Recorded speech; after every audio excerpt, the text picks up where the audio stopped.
Exactly. And we wanted to do something to honor Black History Month. Even though we're a Medicare counseling service, you know, we work with older adults. Oh, okay, we're live and we're going now. Okay, good morning, everybody. Sorry for that little delay. We had some streaming issues, but we're live streaming now. I'm Susan, and I'm joined by my co-hostesses, Melanie and Megan. We're with Indiana SHIP, the State Health Insurance Assistance Program. We're so glad you joined us this morning, and you are in for a treat because this morning we have a special guest, Reg Duvall. Reg comes to us in honor of Black History Month, and he is the Indianapolis chapter president of the Tuskegee Airmen. And we're going to have a really interesting history lesson on an important part of the Air Force, the Tuskegee Airmen. Reg, I see you've got your sweatshirt on, so tell us what we all should know, but maybe some of us don't, about the Tuskegee Airmen. Okay, you asked for it. So Black History Month is really a misnomer. It should be African American history all year, all the time. And I think the Tuskegee Airmen is a good illustration of the importance of looking at our history, not a limited view of history, at the contributions that all Americans have made in support of their country. The Tuskegee Airmen are most notably well known for being the first African American pilots in the US military. There were Black African American pilots prior to the Tuskegee Airmen, but they were the first in the US military. And being a part of that opportunity, the airmen called it the Tuskegee Airmen Experience. And they called it the Tuskegee Airmen Experience because there were over 15,000 participants. Believe it or not, it wasn't just African Americans, it was both white and Black. It was both men and women. It wasn't just the fighter pilots. But we can talk about the fighter pilots for a moment because there's so much emphasis. And I think you might be able to see that red tail P-51 of what they're most notably known for their fantastic, unparalleled flying record over in Europe during World War II. But before I go into that, let's think back again. What was the time frame? The time frame was World War II. It was a time of war and rumors of war. It was a time of great economic uncertainty. It was a time where some folks thought that they were more entitled to the American dream because of the color of their skin. Now, I use that in a lot of times in presentations because, and I ask the question, am I talking about World War II or am I talking about today? So there's great significance and parallel between their story and the story of what we have going on today. These men and women collectively set the model for the Air Force today. They were not expected to succeed. And as a part of that effort of trying to improve the opportunities for African Americans to serve their country and enjoy the American dream, one of the, it was called the Double Victory Campaign. They were supposed to be fighting against fascism overseas and against racism here at home. And Indiana played a significant part in both of those stories. We have a gentleman, Charles DeBow from Indianapolis, Indiana, who's in the first class of 5 pilots to graduate. First class, started with 13, only 5 graduated. His significance of just being that part of that first 5 wasn't just being that, he became a squadron commander. He wrote letters and motivated others to join and become Tuskegee Airmen. Indiana is the home of the first Tuskegee Airman to shoot down an enemy fighter. It's Charles Hall from Brazil, Indiana. So think about that. We had a guy in the first class of 5 and the guy to shoot down the track record started here in Indiana. But even before those gentlemen did what they did, they had to go through training. And the training was split between what was handled by Tuskegee Institute or Tuskegee University today and then the Air Force, or the Army Air Corps at the time. And that first phase, or the first phase, was led by Dr. Lewis Jackson from Angola, Indiana. Yes, all of the Tuskegee Airmen aviators went through their first phase of training under the tutelage of a gentleman from Indiana, Dr. Lewis A. Jackson from Angola. The library, Indiana Wesleyan Library, is named after him in Marion. And if you do a little Googling, you'll find out he invented a rotable airplane or a flying car. Talented folks. And as we talk with young kids today, it's important that they know these airmen use the latest and greatest technology, and so can you. But how did they do it? They had teamwork. They had to be able to read. They had to be able to communicate. They had to have clear, well, I won't go into rest. It's not for youth today. So in addition, as you go along, only 6% of Americans had college degrees at the time. And so the Air Force had to lower the educational requirements to become pilots. So it went from 4 years of college to 3 years to 2 years. And the mechanism by which they trained people is what they call the college training detachment. That college training detachment down at Tuskegee was led by Theodore Randall. And where was he from? Yes, he was from Indianapolis, Indiana. So think about it again. The aviators, if not having a college degree, and as that became more true as time went on through the war, they went through the college training detachment, a gentleman from Indiana, before they met another gentleman from Indiana, and that was just to get to the Air Force side of training. Now, I thank you for the introduction. Yes, I'm the president of the local chapter, and I'm standing on some very broad shoulders. Our first chapter president was Armour McDaniels. Armour McDaniels, he led the first, or that longest combat mission that the airmen are so well known for escort mission to Berlin. Longest fighter escort mission to Berlin. When I say he led. He was out in front. Yes, he got shot down. He became a prisoner of war, and it wasn't a long-served prisoner of war period. But he then followed after his time in Europe. He actually became the commander of the training activity down in Tuskegee. This is our first chapter president. I've got some big shoulders to stand on. So let's see, I talk about him, there's other pilots I can talk about, but to keep it moving, I said there was two sides of the story. The two sides of the story of fighting against racism overseas.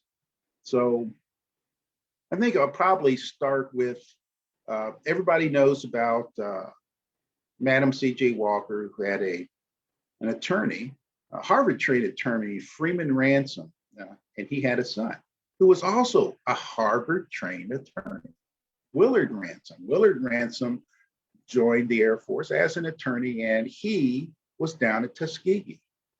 And somewhere I came across something, said, oh, Harvard-trained attorneys can read. And he could read the guidance and regulations that said that any officer can go to any open mess. So he, down in Tuskegee, said, hey, I would like to be served. Now, obviously, you can imagine the reception he received, but the commander said, no, he's got a point.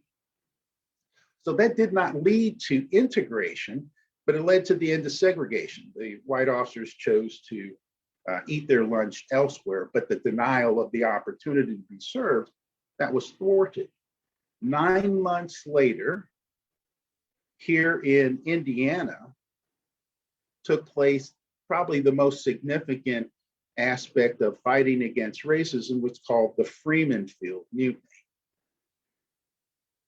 They were flying fighters. See that red tail? They were doing so well. There was a public push that the airmen should also be afforded the opportunity to fly bombers. And so that opportunity was created, and they trained several different places throughout the United States, Michigan, before they were relocated to Freeman Field. In Seymour, Indiana, they also flew out of Columbus.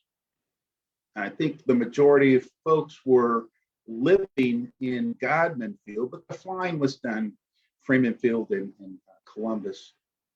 To the point of the story, the commander there was not so enlightened, and he was not so encouraged about the African American officers being in his officers club. So he said, we'll create you another. And they knew that was wrong. They went 3 at a time to go be served, and they were denied, and they were denied. And the commander came out with orders suggesting that you sign these orders saying that you know not to go to this officers club. Well, there's about 66 that refused, said they did not understand. And actually, out of these 66 some people, there were over 100 arrests because many of them were arrested more than once. These gentlemen were collected and put on buses and sent to a prisoner of war camp type of scenario in Godman Field. Now, I tell you, that kind of upset a lot of folks in the United States, since these gentlemen have been doing so well overseas. And I think the NAACP, they sent this young attorney, what was his name? Thurgood something. Yes, they sent Thurgood Marshall in to explore what the possible defense could be. And he did not actually go through the trial process, but he was here. That was an expression of support. So yes, things were turned around. Yes, that commander who was receiving some senior support, the effort was thwarted. Now, to me, a lot of people say, oh, you're talking about racism. I don't need to use the Tuskegee Airmen to talk about examples of racism or bigotry. The important point here is having the courage to do what's right. So at the point of war, if you refuse to follow an order, you can be court-martialed. And these gentlemen knew what they were doing was putting their careers at risk, but they knew what they were doing was right. They were officers, they were entitled to go. As a result, yes, that commander was gone, and Benjamin Davis, who was the commander of the Red Tails overseas, he was brought back, and he then became the commander. Actually served as a commander down in Godman Field, where the majority were residing. And that became the first time that an African American had ever been in charge of a military installation in the continental United States. So you take a look at what the Airmen did. It was setting so many different precedents that their combined flying record, what was done down in Freeman Field, will probably, I will suggest, causal in Truman's determination to go ahead and integrate the military. And you go, well, what does that mean? Well, today, the head of the United States Air Force, Chief of Staff, is an African American gentleman for the first time. We have moved forward, and we are continuing to move forward, even though there are still challenges today. There were challenges then. But what they show us is the model of communication, understanding that we all working well together do the best for our country. Now, I should talk about a brief moment after the war, because it was still segregated. And okay, Ohio, I'm having a blank. All right, Godman Field, they did a composite where they were separating all the African Americans from Lockburn Air Base over in Ohio. So you had a lot of the people who were airmen, they had to go there. People who were not airmen, where all African Americans were being funneled through there. And then they created the Air Force, and the head of the Air Force said, you know what? I think I want to have a competition to see who's the best pilots. That's called Top Gun. It was a top aerial combat competition out in Las Vegas. And I think many people have seen the Tom Cruise movie. So yeah, this was the first one, 1949. And as it works out, several of the airmen, one who had flown overseas, I think others that had not, they had the top scores. Benjamin Davis called them in and said, gentlemen, I'm sending you out here to Las Vegas. And if you don't win, don't come home. Well, they went out there and they knew All right. There was a lot of, nobody wanted them to win. They knew the competition was going to be tough. And this is the point where I think to also emphasize the importance of the support crew, because it was also Tuskegee Airmen mechanics, all right, that supported those airplanes where they flew all of their missions without difficulty. Well, there were a few difficulties, but they flew well to the point that they won. And you can Google it and you can see these four gentlemen standing around this trophy in 1949.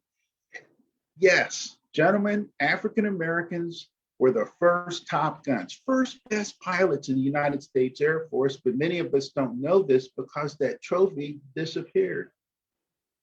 That trophy disappeared and was not found until 1995 in a warehouse over in Wright-Patterson Air Force Base. So yes, these gentlemen knew who they were, what they've done. But we, as a nation, as an Air Force community, we haven't known these things. So the importance of sharing complete history, I think, makes a difference for the future trajectory of how we work well together. So I'm glad to say, and you'll look out and you'll see the Air Force has pushed it out this year, especially they're well before Black History Month. The first Top Guns in the United States Air Force were Tuskegee Airmen. And one of them notably says, you know, I had to go through the college training detachment. Well, how about that? He had to go through under the tutelage of Theodore Randall from Indianapolis before he got the pilot training. So once again, it was Indianapolis or Indiana inputs that made the airmen success. And I should say notably, the airplane that they were flying was a P-47, which happens to be the state airplane of Indiana as of May of 2019. So when you think of Tuskegee Airmen, I've said some people, and I didn't get such a good look, maybe it should be the Indiana Airmen. They didn't work too well, but we're connected at many different phases of the experience. And we're still learning today of the significance and impact of their contributions. Absolutely. And I think the more that we share the stories, people will understand more in depth. You know, I had no idea that there were so many important men from Indiana who had, you know, such an impact on the Tuskegee Airmen and that program. So how many Tuskegee Airmen are still alive, would you say, Reg? Well, that's like saying how many World War II persons are still alive. Mm-hmm. So I don't know. And so if I was to give you a number, I'd be off. And then even those folks that are still alive, we had a very famous pilot. He was 102, he just passed. I'm aware of another gentleman, he's 96. So we're talking 96 to hundreds. And even if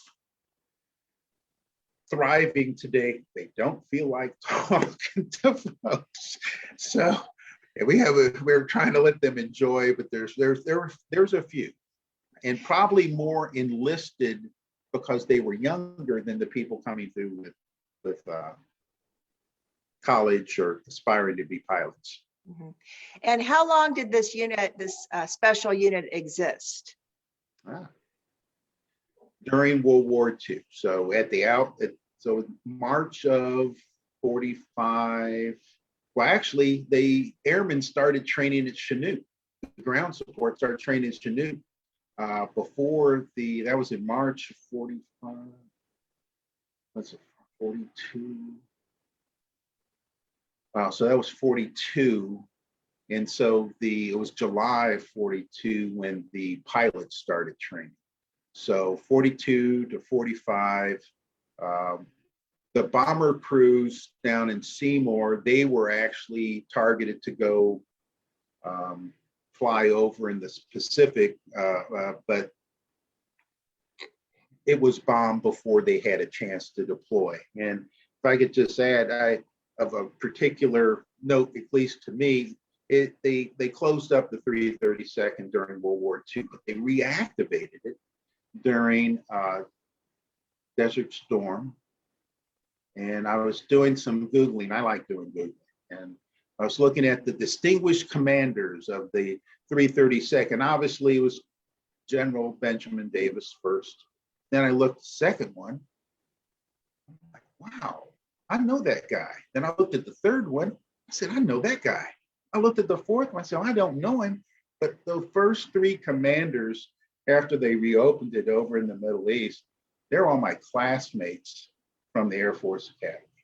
The first two I knew personally, and I know them to be great folks. And couldn't find the first one. He had retired as a 3-star. The second one was a 4-star. He was in charge of Global Strike Command. I sent him an email and said, hey, what's it like to be a Tuskegee Airman, be of that legacy and heritage? And I told the attorney I was working with, he's going to remember me. I'm going to jail. You don't send emails to the desk of the Global Strike Command. And he said, Reggie, is this you? So the legacy of the airmen, it permeates the Air Force. They are the standard. There's a 477, it's up in Alaska. And actually, yeah, it's they're flying the Raptor. And one of the pilots that was assigned to the Raptor is the Air Force demo pilot for the F-22 Raptor. And he came to Terre Haute, Indiana for air show. And so I was able to share a lot of this information with him. And he now flies with a small version of the Congressional Gold Medal under his patch. So I know I went off from answering your question, so I apologize. No, that's great. I certainly was not knowledgeable of all of these details and really appreciate you sharing the story. So after World War II ended, what happened to the unit? Was everybody assigned differently? Air Force was integrated. And so, supposedly integrated. So when Truman gave the order for integration, not all the services were with the program. Marines couldn't quite get it done. Army couldn't quite get it done. And I'm not naysaying my fellow service members, but the Air Force was the first to really push forward. And so again, that was just a brief window in time. It was a brief window in time. And of course, the airmen, they were trying to promote that legacy. As a matter of fact, there was another graduate of the flying school from Indianapolis that would barnstorm the country showing films and trying to get a collective group together. I think they tried to start in '69, didn't have enough. I don't remember the whole story, but they did start in 1972. And as it works out, the first commander, not president, but the first commander of the national organization, what am I going to say? It's that guy from Indiana, Suggs. Suggs was from Terre Haute. So again, not only did we play a significant role, people from Indiana, during the war, if we played a significant role with the organization, see, because they weren't the Tuskegee Airmen. Nobody knew anything about the Tuskegee Airmen. They were the Airmen. So it was only subsequent when they formed the Tuskegee Airmen National Organization that title come about. We didn't start at Chapter Hill until 1995, but one of the members was that commander that Armour McDaniels that led that longest mission into Berlin. But one of the members, who happened to be just the member, was Charles DeBow, a guy in the first class of 5. So the airmen have continued to try to maintain the history. And again, a lot of it was through storytelling. And things have kind of shifted now. I've had to, when I came, and I'll go ahead and say it, I went to my first chapter meeting because there were 13 airmen graduates of the flying school, that came out of Crispus Attucks. At that point in time, during that period of time, that's where a significant portion of the African Americans in Indianapolis had to go to school. So yes, my parents went to that school. I remember going to my first Tuskegee Airmen chapter meeting, and one of the airmen said, Duvall, come over here. I'm like, yes, sir. I could have been your uncle. I'm like, what? Well, I sure liked your dad's sister. My dad had 4 sisters. So I sat down and I just became quiet for a long time. But uh, I didn't even mention, another one of our chapter members. Now, he was not born in Indiana, but he moved to Indiana. I'm going to mess this up. Flew more combat missions than any other Tuskegee Airman during World War II. Walter Palmer, the nicest of guys. And what was really interesting, that the gentleman that I was talking about before was a bomber pilot. So the difference in stature was amazing. All right, the difference in stature, because obviously big guys can't fit in the fighters. So there was also a gentleman who was a firefighter. Then we had another gentleman who probably was our treasurer for the longest period, Mr. Carter. Now, he didn't tell the story. Well, he did, but it wasn't widely known that he actually, he started as enlisted, worked with the college training detachment, because he could type 90 words a minute. So he really helped get that unit up and running to create all the documents to train folks. But he went through engine training before he got a slot to go to pilot training. He didn't make it through pilot training, so he didn't become a pilot. I think the washout rate was about 60%. Mm-hmm. And that washout rate was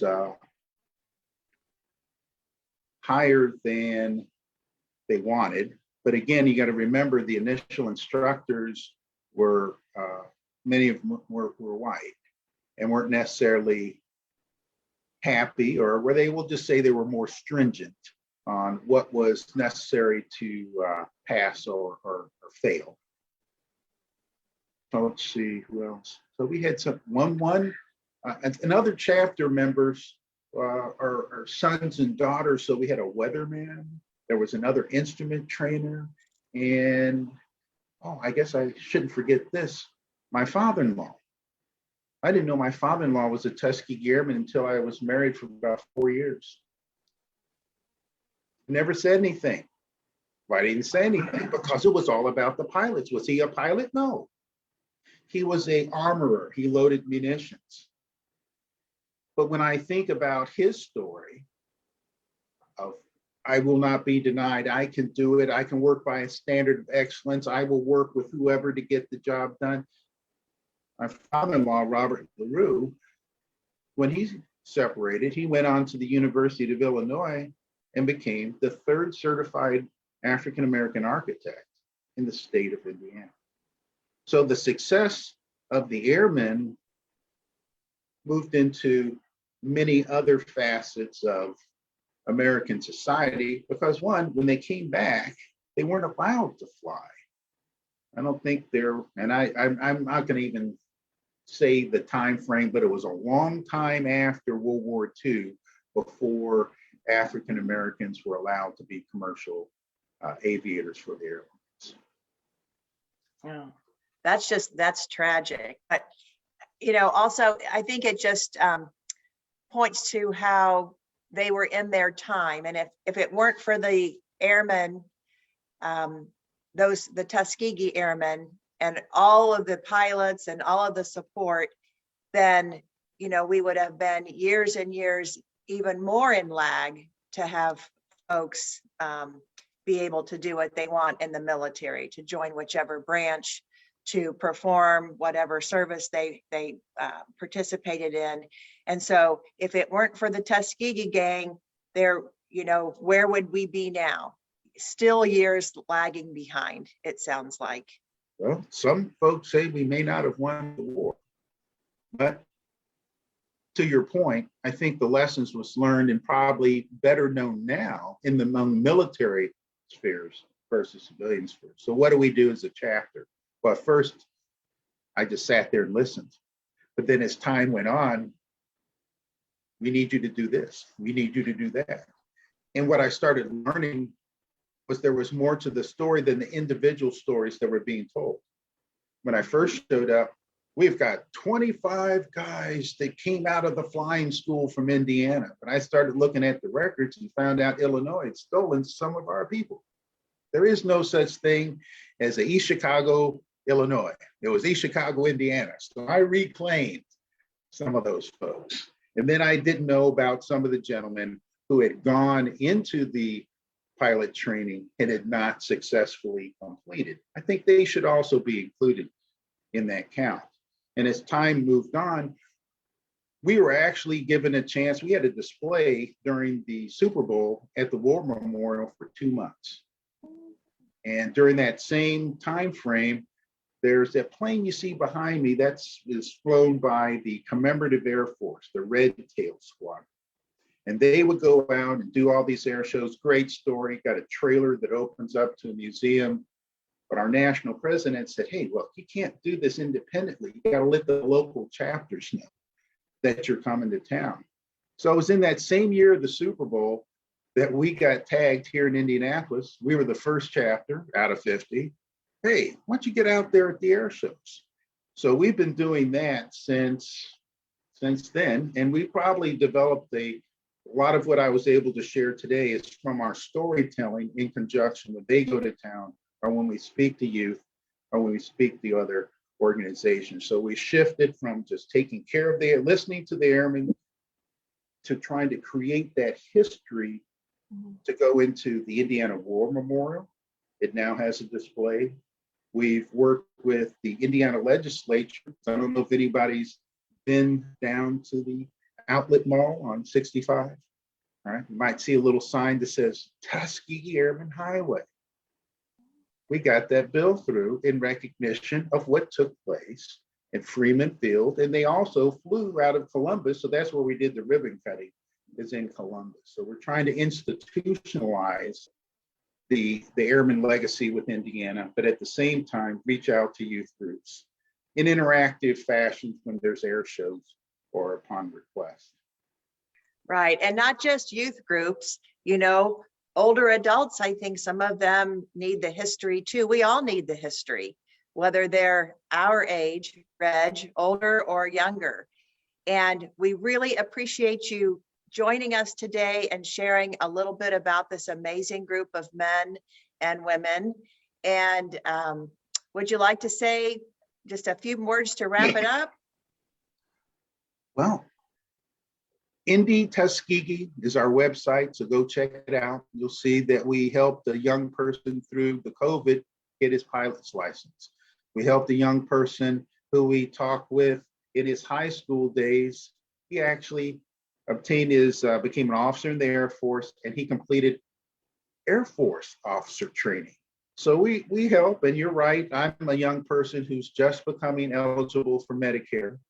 So in my other time, I work with Indiana Legal Services, which is the largest not-for-profit law firm in the state, specifically with the Military Assistance Project, which is, we may do some military like discharge upgrade or record corrections, but we do what all Hoosiers need to help with driver's license corrections, expungement, working against eviction if necessary, but we connect to other groups within Indiana Legal Service, such as the senior law group,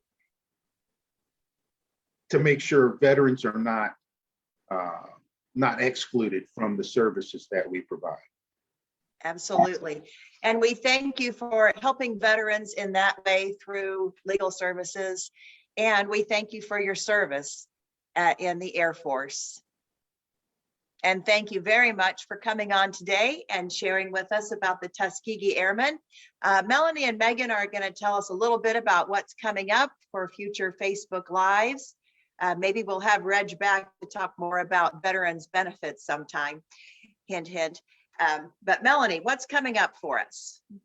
Well, first, I just want to say thank you again to Reg. I have been sitting here and just nodding my head and have just been very intrigued by your presentation. And we really, really appreciate your time. And it's just amazing to me that you're such a wealth of information. It just rolls off the tongue. So thank you so much for sharing that story. And we were very fortunate to be able to share that on our Facebook page today. So, well, guys, tomorrow's March So that means that we've got a whole new lineup of presentations. So be checking our Facebook page to see what's coming in March. And we'll be having that posted maybe later today, maybe first thing tomorrow morning. You never know with us, right? In our Facebook technical difficulties that we had today. So, but yes, we've got an exciting lineup of events in March. And we're starting out with a guest speaker in March, and she will be talking to us about different services that the enrollment centers offer. We'll be talking about Medicare savings programs. We'll be talking about Nutrition Month. We'll be talking about, we've just got so many topics. There's just too many to name. So you're just going to have to come back to our page and check it out so that you are sure that you mark that on your calendar to join us. Megan, do you have anything to add? I do not. I just want to thank Reggie again for coming on. It was a wonderful story. I really enjoyed hearing about this group. So thank you again for coming on, and we look forward to having you back, as Susan said, for Indiana Legal Services and Veterans. Absolutely. Well, Reg, we just want to say thanks again, and we're going to say goodbye to our viewers. But Reg, if you've got a few minutes, you stay on with us, okay? All Sure right, thing. guys. We'll see you later. Happy Monday.